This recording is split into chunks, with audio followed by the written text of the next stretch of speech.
warahmatullahi wabarakatuh. Kami dari kelompok Brebes Pemalang ingin membahas tentang isu-isu yang ada di Kabupaten Brebes mengenai harga bawang merah yang turun. Brebes menjadi kabupaten termiskin di Jawa Tengah. Perkenalkan, nama saya Ulfa Fauzia, NPM 22120142.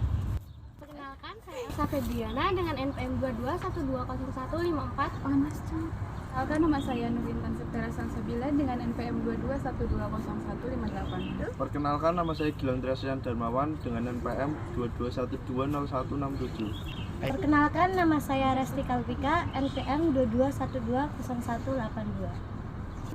Nama saya Muhammad Ferry Larasandi dengan NPM 22120179. Mengutip situs resmi Kabupaten Brebes, ternyata Brebes berasal dari dua kata, yakni bara dan basah, yang artinya hamparan tanah luas dan basah mengandung air. Hal ini cocok dengan keadaan Brebes yang memiliki dataran luas yang berair. Namun, karena bara diucap bere dan basah dilafalkan besah, masyarakat kemudian lebih mudah menyebutnya Brebes. Dalam bahasa Jawa, Brebes memiliki arti tansah metu banyune atau selalu keluar airnya. Kabupaten Brebes terletak di bagian utara paling barat Provinsi Jawa Tengah, mengelilingi langsung dengan wilayah Provinsi Jawa Barat. Penduduk Kabupaten Brebes menggunakan bahasa Jawa yang mempunyai ciri khas yang tidak dimiliki oleh daerah lain. Biasanya disebut dengan bahasa Jawa Brebes. Namun, terdapat kenyataan pula bahwa sebagian penduduk Kabupaten Brebes juga bertutur dalam bahasa Sunda, dan banyak nama tempat yang dinamai dengan bahasa Sunda. Hal ini menunjukkan bahwa pada masa lalu wilayah ini adalah bagian dari wilayah Sunda. Di Kabupaten Brebes, mayoritas penduduknya berprofesi sebagai petani. Salah satunya adalah petani bawang merah, yang dimana Kabupaten Brebes menjadi salah satu daerah penghasil bawang merah terbesar di Indonesia. Meskipun Kabupaten Brebes menjadi salah satu penghasil bawang merah terbesar di Indonesia, tetapi Kabupaten Brebes menjadi salah satu kabupaten termiskin di Jawa Tengah. Dikarenakan karena harga bawang merah tidak stabil. Kepala Kantor Perwakilan Bank Indonesia Tegal, Muhammad Taufik Amrozi mengatakan, saat panen raya, harga bawang merah sering keril jatuh hingga tak bisa menutup biaya produksi yang sudah dikeluarkan petani. Keadaan itu membuat para petani bawang merah di Kabupaten Brebes, Jawa Tengah putus asa. Akibatnya, sebagian petani memilih untuk membiarkan begitu saja bawang merah di ladang tanpa memanennya. Ada pula petani yang memanen bawang merah tersebut tetapi langsung membuangnya sebagai ekspresi kekecewaan. Kami telah mewawancarai salah satu petani bawang merah yang ada di Kabupaten Brebes. Assalamualaikum, selamat malam Bapak. Selamat malam, Mbak Elsa. Dengan Bapak siapa ini? Ini dengan Bapak Darto di Desa Kabupaten Brebes, Kecamatan Bantar Kawung. Oh, baik. Bapak Darto ini apakah benar adalah salah satu petani bawang merah yang ada di Kabupaten Brebes? Betul. Petani bawang. Saya izin bertanya mengenai bawang merah yang ada di Kabupaten Brebes. Saya harap Bapak berkenan untuk menjawabnya ya Pak. Boleh, monggo. Silakan. Untuk saat ini di Kabupaten Brebes, apakah bawang merah mengalami penurunan? Gimana Mbak Elsa? Kurang jelas. Di Kabupaten Brebes sendiri, apakah harga bawang merah untuk saat ini mengalami penurunan? Alhamdulillah kalau untuk saat ini harganya masih membaik Mbak Elsa. Harganya masih stabil. Dibandingkan dengan tahun-tahun sebelumnya, harganya dibandingkan sebelumnya apa sekarang ya Pak? Ya Ya jelas sekarang Mbak Elsa, tahun kemarin itu payahlah semua petani itu ambruk semua gara-gara harganya turun, harganya nggak stabil. Kalau sekarang mah mending alhamdulillah. Oh, Lebihnya kalau bertani. eh, kalau misal harga bawang merah lagi turun tuh disebabkan karena faktor apa ya Pak? Ya banyak sih faktornya Mbak Elsa. Kadang kan sakitnya petani, terus harga penjualannya terlalu banyak, jadi di pasar-pasar padat gitu. Apa Jadi saking banyaknya yang bercocok tanam bawang gitu Mbak Elsa, akhirnya pasokan bawangnya menumpuk gitu. Akhirnya di pasar-pasar padat. Disitulah terjadinya penurunan gitu loh. Harganya ambruk. faktor cuaca juga apakah mempengaruhi harga bawang Pak? Kalau cuaca enggak, Mbak Elsa. Kalau cuaca mah enggak mempengaruhi harga bawang, paling pengaruhnya pertumbuhan bawangnya. Kalau cuacanya jelek, pertumbuhan bawangnya harus bisa harus bisa merawatnya gitu di musim yang kurang pas gitu. Jika harga bawang mengalami penurunan, apakah berdampak pada perekonomian petani bawang itu sendiri, Pak? Jelas, kalau semuanya harganya penurunan ambruk ya otomatis petani yang ambruk pada rugi semua kayak gitu. Tidak, maksudnya boro-boro modal aja nggak ketutup, Mbak.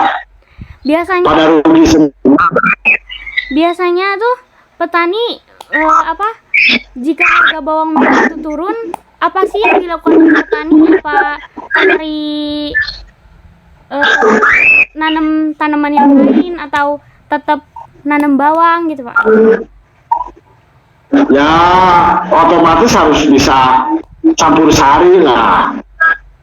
Maksudnya kalau bawangnya lagi ambruk kita sambil nanam cesin, sambil nanam timun gitu. Buat tumpang itu di tanaman.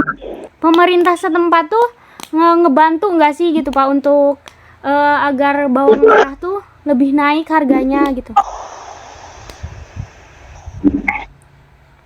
Alhamdulillah untuk ke pemerintahan diam-diam saja Mbak Elsa, tidak membantu untuk petani gitulah.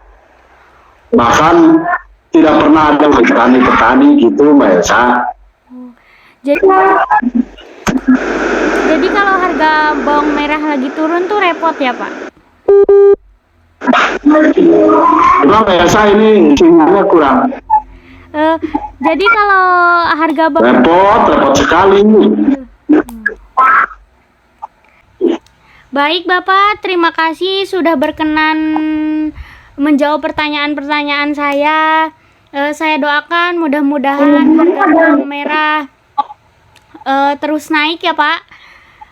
Dan Mbak Esa. Dan Bapak terima kasih kembali. Semoga lebih sukses lagi Pak ya.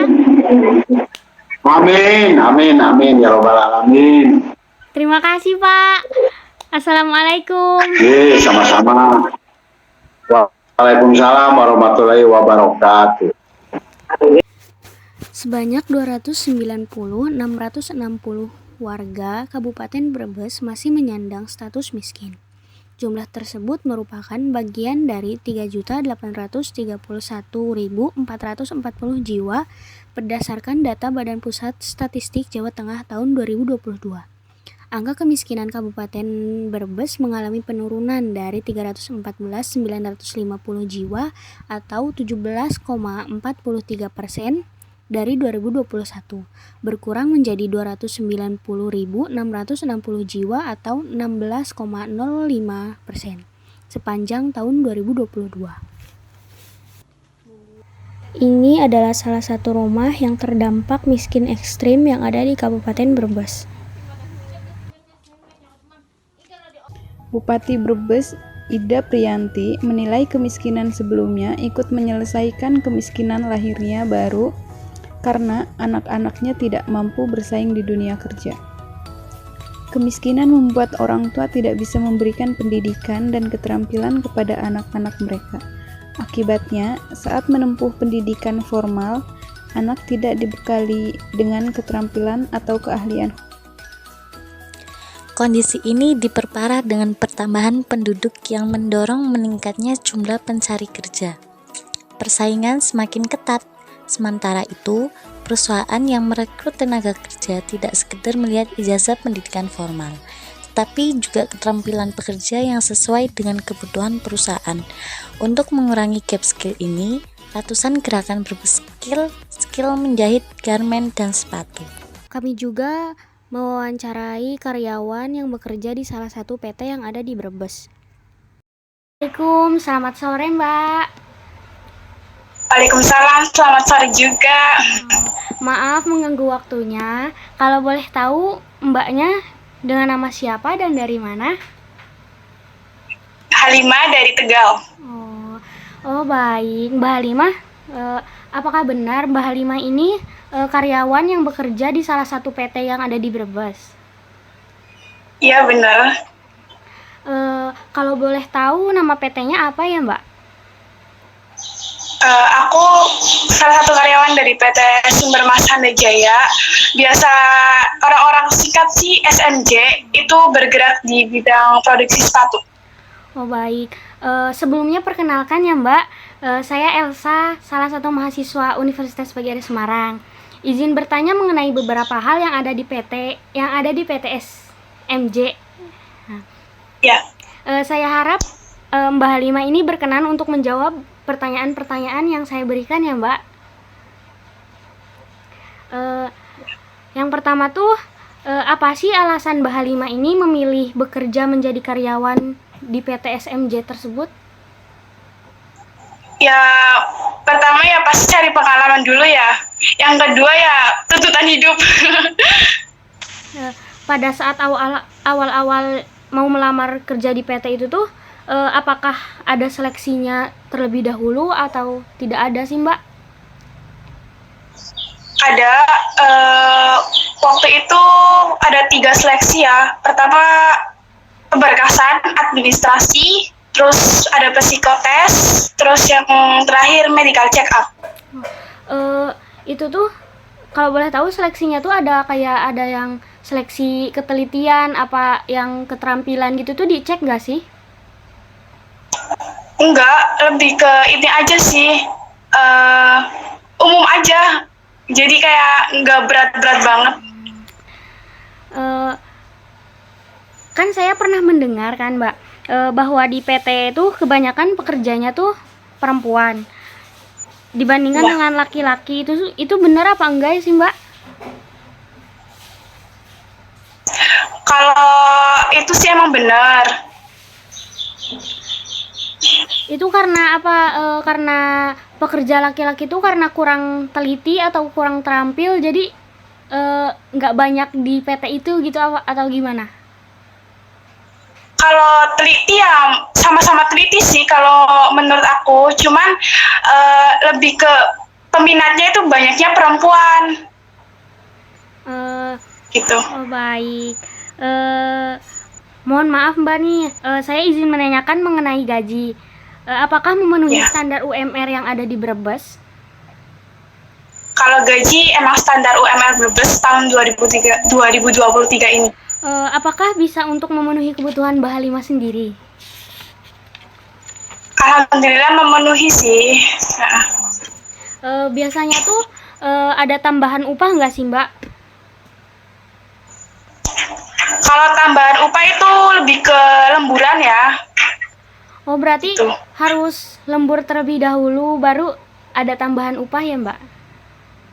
Iya, kalau belum target ya dikasih lembur gitu. Apalagi kalau misalnya lagi banyak orderan gitu, itu lemburnya itu makin banyak. Baik. Baik. Saya rasa cukup pertanyaannya, Mbak. Terima kasih. Terima kasih sudah berkenan menjawab pertanyaan-pertanyaan dari saya, dan terima kasih sudah meluangkan waktunya ya, Mbak. Selamat sore dan selamat menikmati hari libur ya, Mbak. Terima kasih. Assalamualaikum warahmatullahi wabarakatuh. Jumlah angkatan kerja Kabupaten Brebes tertinggi kedua di Jawa Tengah setelah Kota Semarang.